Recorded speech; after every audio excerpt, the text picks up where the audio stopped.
নমস্কাৰ বন্ধু বান্ধৱীসকল, মোৰ অন্য এটা ভিডিঅ'লৈ সকলোকে স্বাগতম জনাইছোঁ। সেই বন্ধু বান্ধৱীসকল, নিশ্চয় অসমত এতিয়া ইলেকশ্যনৰ বতাহ চলি আছে। গতিকে ইলেকশ্যন শেষ হোৱাৰ লগে লগে যিবোৰ কম্পিটিটিভ এক্সামৰ বাবে অনলাইন এপ্লাই ষ্টাৰ্ট হৈছিলে, সেইবোৰ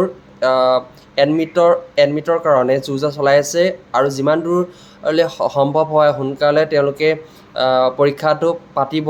এই ক্ষেত্ৰত অসম পুলিচৰ বাবে যিবোৰ এপ্লিকেশ্যন লৈছিলে বা যিসকল ল'ৰা ছোৱালীয়ে অসম আৰক্ষীৰ বাবে অনলাইন এপ্লাই ষ্টাৰ্ট কৰিছে, সেইসকল ল'ৰা ছোৱালীৰ বাবে সুখবৰ যে অনতিপলমে তেওঁলোকৰ ফিজিকেলৰ এডমিট আহিব। গতিকে আশা কৰিছোঁ সকলো ল'ৰা ছোৱালীয়ে এই দিনত তেওঁলোকে ভালকৈ ফিজিকেলৰ কাৰণে প্ৰিপেৰেশ্যন চলাই আছে আৰু যিসকল বন্ধু বান্ধৱে প্ৰিপেৰেশ্যন চলোৱা নাই, সেই বন্ধু বান্ধৱীসকলকো কৰিছোঁ যে অনতিপলমে তোমালোকে প্ৰিপেৰেশ্যন চলোৱা, কাৰণ বেছি সময় নাই, বাৰিষাৰ বতৰো আহি আছে। গতিকে এইটো টাইমতে তোমালোকৰ সোণালী সুযোগ।